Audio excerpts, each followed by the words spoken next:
Holder. I'm Simon Bridges, CEO of the Auckland Business Chamber, and welcome back to another weekly Business Insights webinar as part of our series. I'm delighted today to have with us Warner Cowin, who's the CEO and founder of Height Project Management New Zealand, which has great expertise and experience around project management, and in a particular area that I know will be of real interest, and is an area that many businesses could afford to have more experience and expertise in, and that's around winning and I suppose also importantly retaining a government contract. So Warner, my friend, it's great to have you. We know you've got a lot of experience in this area and a lot of thoughts, and we're really looking forward to hearing you about that, and also just a bit about Height Project Management NZ and what you've been up to.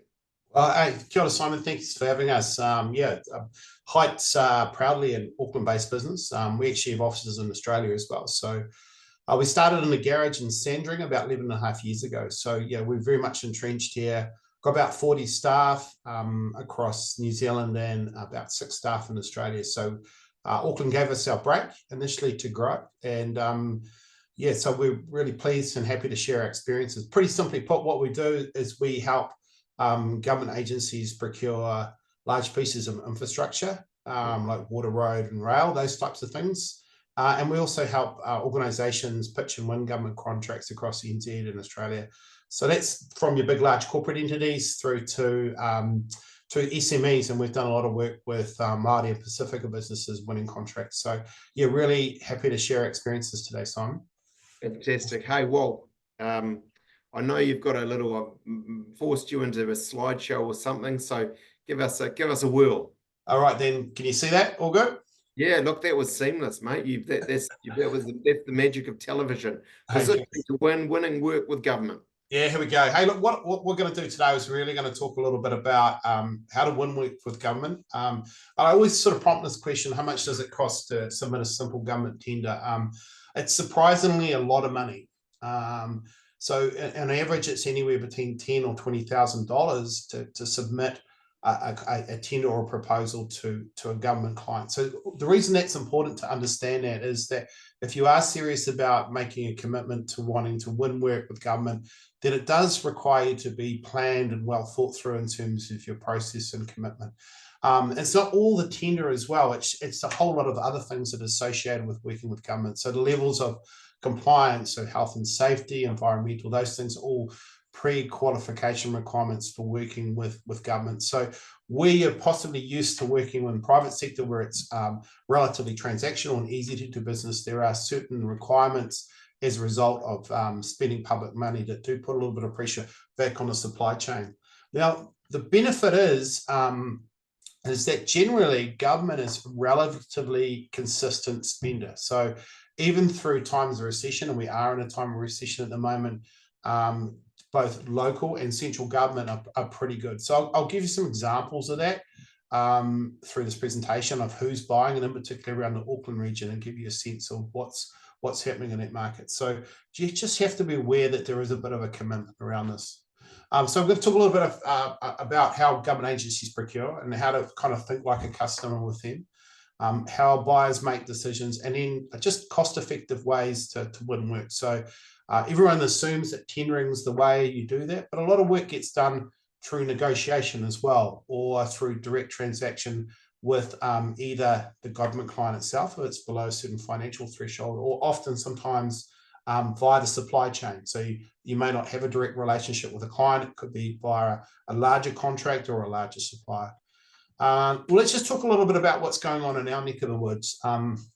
Let's look at the 2 major buyers in Auckland. So you've got Auckland Transport, who's responsible for delivering obviously all the transport infrastructure within the Auckland region, less the state highways and the rail network, or proportion of the rail network. And what's interesting is that this financial budget and the budgets for councils and local government and central government work from July, start in July. So this has been reset, it's been fully funded. So Auckland Transport from last year spent about $1.2 billion on OPEX, it's operational delivery of that, and about $1 billion on CapEx. So it's building new things. Auckland Council is very, very similar. It had $1.7 billion of OPEX and $600 million of CapEx. So what does Auckland Council do? It builds new stormwater So with global warming and things like that, we're seeing some of the issues there. There's lots of investment in those types of things with Auckland Transport, obviously with our roading network, public transport, but also initiatives around our rail stations as well. The other organisation that's missing here is Watercare, who provide our potable water, and they've got about $400 million of OPEX, about $1 billion of CAPEX. So here we have 3 council agencies and based in our region that are all spending quite a lot of money. Now, obviously infrastructure focused, but each of these organizations are like a normal business. They have a large overhead and bureaucracy. So they have marketing departments, they require catering. So for some of your businesses, Simon, that are not in the infrastructure space, there could be opportunities within these organizations to provide those ancillary services as well. So I know that's something me and you chatted about, but how do we get to meet those buyers? I know through organizations like Amotai, which are focused on Māori Pacifica businesses, and PBT, Pacific Business Trust, they organize Meet the Buyer events. So that's something to think about with the chamber. Simon, I don't know if you want to talk about it now, but it's something we could look at perhaps. I think it's a good idea. And yeah, you sprung it on me this morning as we were, recording this. There's definitely something in it. I think my main point would be, would there be interest in that? I think as you and I have discussed, there would be. Yeah, because the trick to winning these contracts is not going through a tender process, it's building relationships with those people making the buying decisions. And those types of opportunities to meet the buyer are really important. I've just brought up another couple of central government agencies, Auckland Transport and Auckland Council being local government. We have the Ministry of Health through Te Whatu Ora, Health New Zealand, and we have Waka Kotahi's, the transport agency, looks after our state highway network, QRail, look after our core rail infrastructure, and here in Auckland and Kaingoda building houses. All 4 of those organisations are going through a bit of a reshape at the moment in terms of what's happening in central government spend, but generally they're pretty consistent spenders across the Auckland region. So looking within opportunities with them, there's again, like Auckland Transport and Auckland Council, the same type of opportunities exist. So those are just a little bit of a snapshot of what's happening in the market at the moment. The important point is that Auckland Council, Auckland Transport and Watercare are fully funded this financial year, so there's going to be money spent, whereas opposed to central government, there is some tightening of the reins. How do these organisations come to market? How do they engage with the market? I think often we assume that everything goes to tendering, so that's a very complicated process of putting in a proposal to the client, and it has a whole lot of fish hooks, and it's commercial, and there's a whole lot of pricing assumptions as well. But actually, a lot of work is actually done through sole source or direct appointment. A lot of these agencies have what's called a delegated authority, and actually can award contracts up to, in some cases, $20,000 to $100,000 for certain levels of services. So for organisations like ourselves, who is a professional service business in the procurement space, we often don't go to tender. We often negotiate direct with the respective agencies to deliver works below a certain threshold. So for a number of SMEs, the opportunity could be having a discussion around provision of services and actually seeing if you can sole source or negotiate direct. That doesn't mean there's that the pricing's flippant and loose. What it does mean is they often benchmark your pricing against other organisations and see where you sit, or they might go to a dual quote system as well. The point being that the sole source direct appointment is often the most cost-effective way for you to get that first contract with government. And then obviously tendering as certain things go over certain values, then the procurement process becomes more complex. And this is where the high value, high cost of compliance comes into space. So there could be an open tendering or a closed and invited tender, which means they select a few people to put in a proposal. Most of the tenders for these organisations comes out on a website called Gets. So if you're curious about what comes to market, there's something to think about is actually just jumping on Gets and registering yourself and setting up some categories of things that you might be interested in. Now, we always say that if you see something on Gets, then the worst thing you could do is, and you haven't heard about it beforehand, is to bid it, because what it means is that someone else has planted the seed. So one of the things that's really important is that you've got that relationship with the organisation and the buyer before you start going investing money and time into a large tender. The third one is, and it's not used often, but it's really effective, is what we call unsolicited proposals. So if you believe that the service you have is unique and special, what you can always do is put a proposal into these organizations that is unsolicited. And that then creates a formal requirement to respond back to you to consider what you're offering. Now, it may not be successful, but it's a good way of marketing directly to these organizations in terms of what you're trying to achieve. So just again, these are some of the ways in which you can approach the market.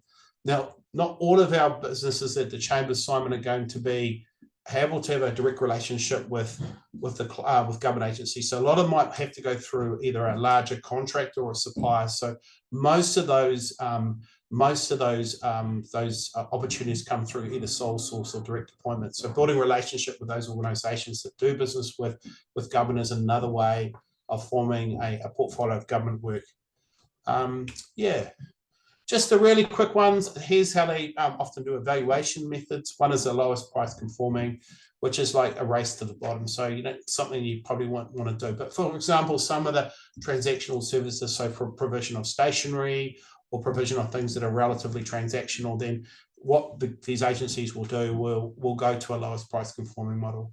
One thing they do is go through a weighted attribute. So something that's a little bit more complex, where you want to assess the competency and quality of an organization and the price. What they may do is allocate, in terms of the assessment, a percentage for the price and a percentage for the attributes. And they go through a very objective process to assess that. They have an opportunity called Brooks Law as well, which is another way of assessing, and it's 100% assessed on the quality of attributes. So for something that's very high risk, that has certain key elements that are really important for the council, they may assess the appointment of a supplier based on Brooks Law and then negotiate the price. But generally speaking, these are the three ways that organisations assess and evaluate suppliers in terms of whether they get work or not. I think what's really important is that we know for a fact that that to be successful in winning work with these organisations, you need to have had a relationship with them. And I'll give you an example. Most of the work that these government agencies do is relatively high profile. There's a level of risk associated with it. They really want to be investing in people that they know and trust, and particularly when it comes to spending public money. So it's really important before you embark on trying to build or putting on proposing tenders that you start the process of building relationships with these agencies. And we know this because we basically trawled through 7 years of data, and we found that actually 100% of all our tenders, our clients had pre-positioned well. What does that mean? It means they had built relationships with the client before the opportunity come to market, or they were an existing supplier. So what it does is it really emphasizes the importance of building the relationships with those client organizations before you go to market. And the majority of those tenders, lots that the client had done no project-specific pre-positioning. Often we find if you've not pre-positioned and you do win, it's because you've got the lowest price. And that may not necessarily be the most sustainable thing. So the other important component piece here is not just about making sure that you win the tender, you need to make sure you put a sustainable price in as well. So that's a discussion maybe for another day on how you manage risk within these contracts, but it's something to think about, is that these contracts are inherently risk adverse, and that the majority of the risk in terms of the delivery of the service or offering sits with the supplier. So it might be a little different than what you're used to in sort of the private sector as well. Okay, we talk about this, and so those are the questions they might typically ask in a tender. So what's your price, your products and services, systems and procedures, your resources, relevant experience, track record. So these are all very rational type questions, but actually we call this a new business iceberg, but what really drives that decision-making process?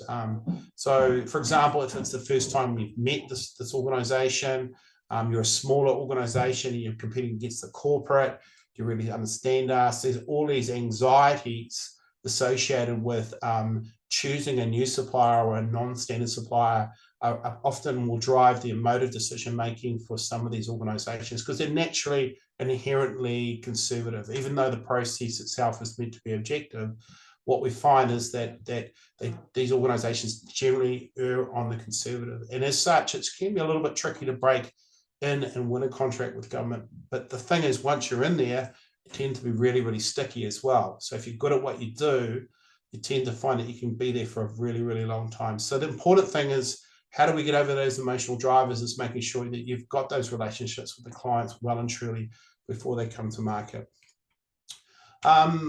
Just building your pipeline. So we work in the infrastructure space, and so this is most pipelines of opportunity in terms of large projects, at least, are well publicised. So you can get on the website, you can see what Auckland Council and Auckland Transport are going to spend their money on. So you can get a good sense, particularly if you're in the construction sector, around what is going to be spent and when it's going to be spent. It's a little bit more tricky for those other SMEs that may be providing non-construction related services, so your marketing, your catering, and so forth like that. So, but that's nonetheless, you'll get a sense of where these organisations spend their money. All of this information is publicly available, and you can jump on it. The point is that nothing should really be a surprise when it comes to looking at large projects, at least. What's coming up? So we just took this from Waka Kotahi NZTA's website some years ago, and just put a very simple pipeline of all the things that were going to be spent and when they were going to hit. So it's just an example of what exactly is going on. So it allows us as an organisation to be proactive and organised, so we're not sort of reacting to an opportunity. So if we're really keen to build or pre-position for an opportunity, we know when something's coming up and we can spend some time building up a relationship. Just some really hints and tips, and this is my last slide, Simon, it's not much more than this, is that I think really the point is, how do we build trusted relationships with the buyers? And that's really important. That's the trick, because you can spend a lot of money and time and effort on chasing these opportunities, but if you don't have that relationship, it can be very, very, very, very tricky. It can, be realistic and take 1 to 2 years to build relationships to get that opportunity. An example being, most of our team, we've got about 1/3 of our team ex-military veterans, and we've got great relationships with the military, but it took us almost 2 years to win our first military contract, even though we were well known and were trusted. But it keeps coming back to the fact that for us, we have a mixture of private sector and public sector clients, and it gives us real resilience in terms of our revenue. And once you win these contracts, they tend to be very, very sticky. So if you're good at what you do, the natural nature of the conservative nature of a bureaucracy tends to make sure that they continue to support you again and again and again. I suppose for some of our chamber members, that some of our opportunities may come from as suppliers or subcontractors to primes. What I mean, a prime, it might be a larger contractor providing services.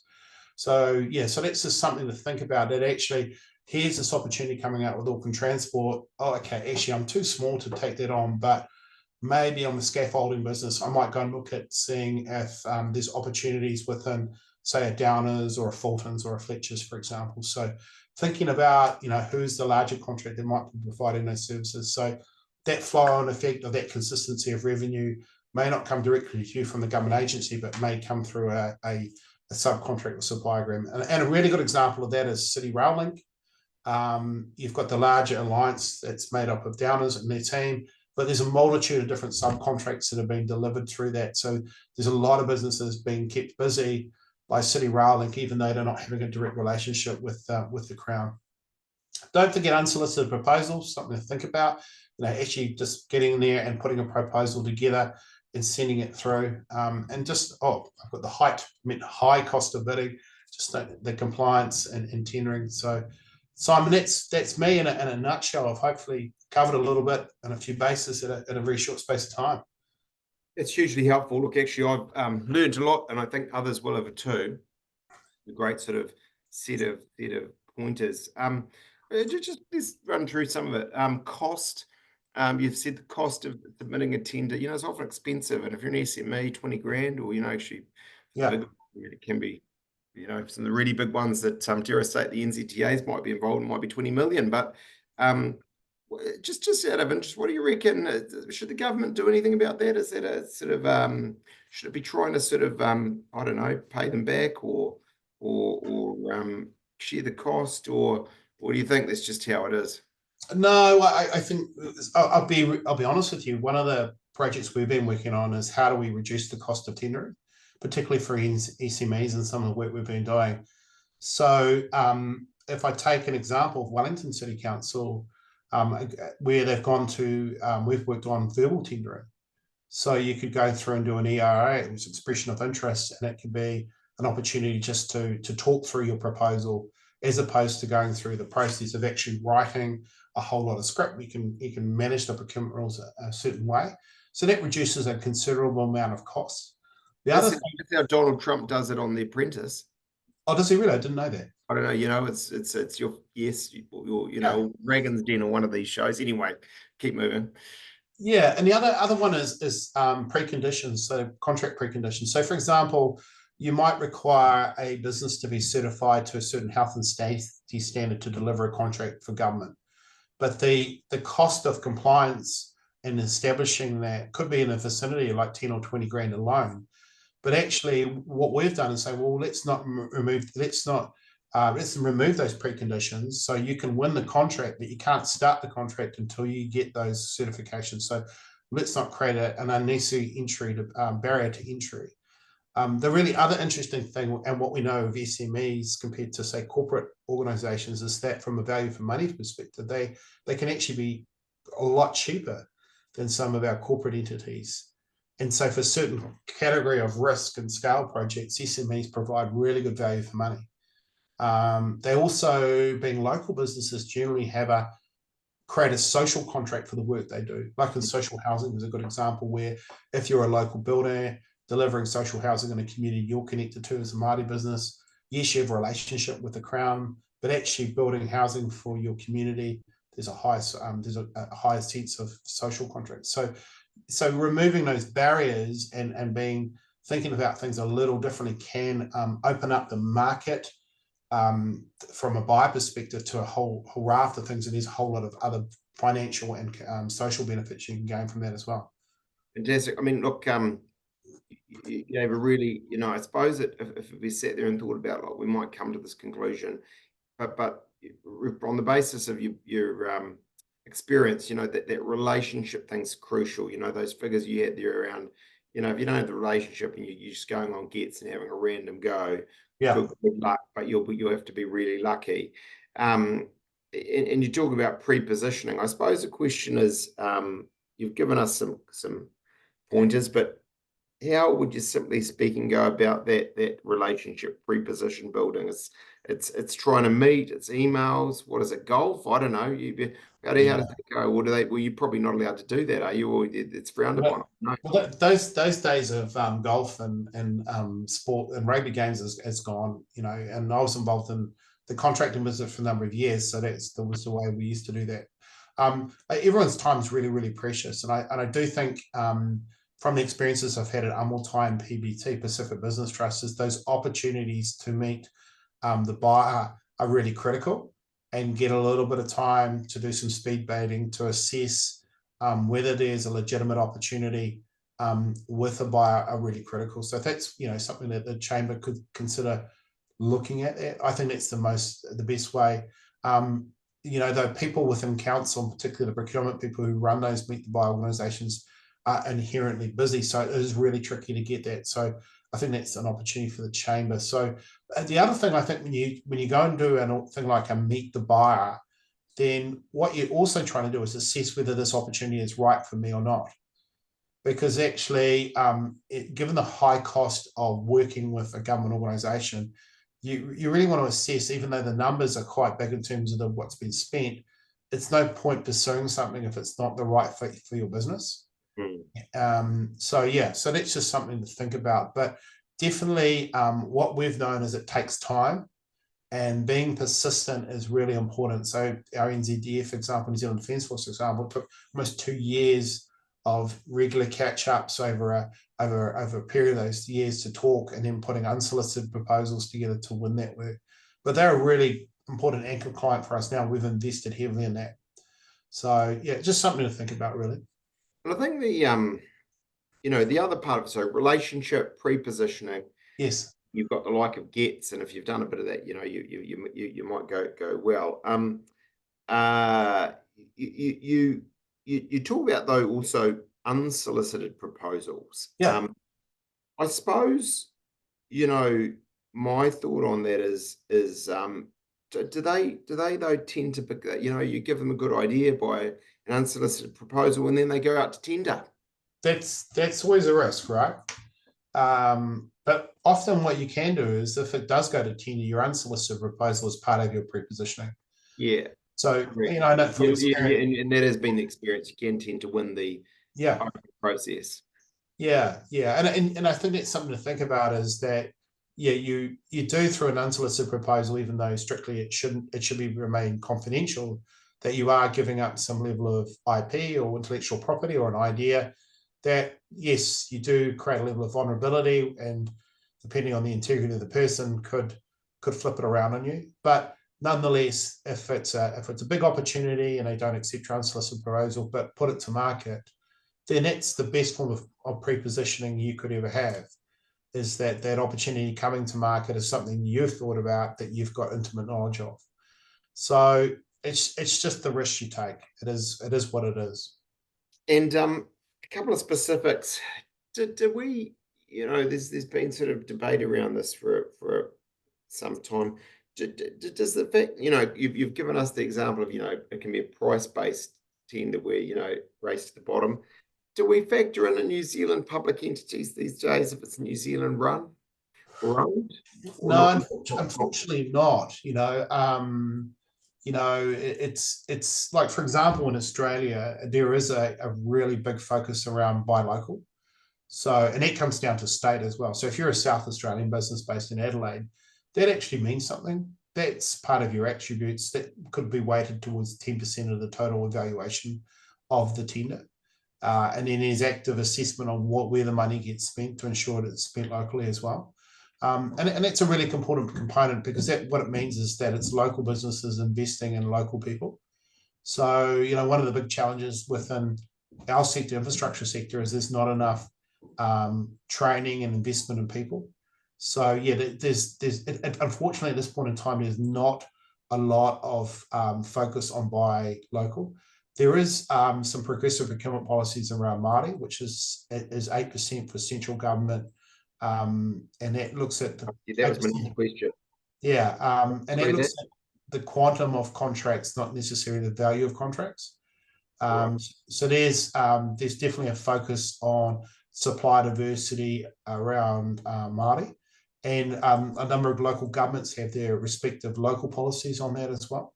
But does that mean if you're a business and actually you haven't really thought about it a huge amount, but you look at it and a third of your board is Māori, your CEO is, and half of your SLT or something, what should you be doing about that? Is that something you should be making explicit in your tender documents, or how's that work? So to be I suppose a registered Māori business in the sense of the requirements, MBIE have established some requirements of 50% of your business from an ownership perspective needs to be Māori owned, and the certification of that process is done by Amotai. So they go through and look. So effectively, if you're an Amotai registered business, it means that you meet the requirement of being a Māori business. So that's really important. So that's the process. It's a little unsophisticated in the fact that it's vulnerable to the fact that you could be 50% Māori owned, but yet not go through the kaupapa of investing in Māori communities or Māori employees. But I think the thing that keeps us honest as Māori businesses is our old people, is iwi. So there are checks and balances that happen, not necessarily from a compliance perspective, but from a social and cultural perspective, that generally keep people honest. But it's a little vulnerable at this stage, if I'm honest with you. But it's what you're saying is that it's a percentage of contracts in the government area. That's correct. Yeah, could be going to those 50% Māori owned businesses. Yeah, and I think it set at about just over 1.2% in total central government spend. So this is relative to central government, not to local government. So Auckland Transport and Auckland Council are precluded from that requirement. But saying that, lots of local authorities have are very much a targeted approach around local businesses in the regions, and also for Māori Pacifica businesses, so it could be targeted.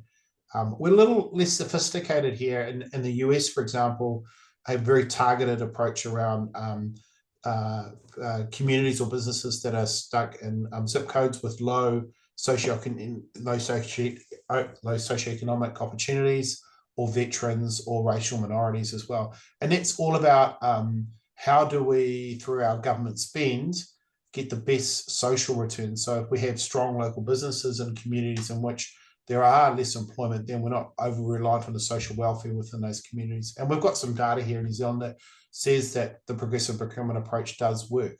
So yeah, happy to share that sometime as well. Fantastic. Hey, that's really helpful, Warner. And yeah, look, we'll talk a bit more about this idea of a meet the buyer session. Yeah, love to help. We can make it happen. Thank you so much.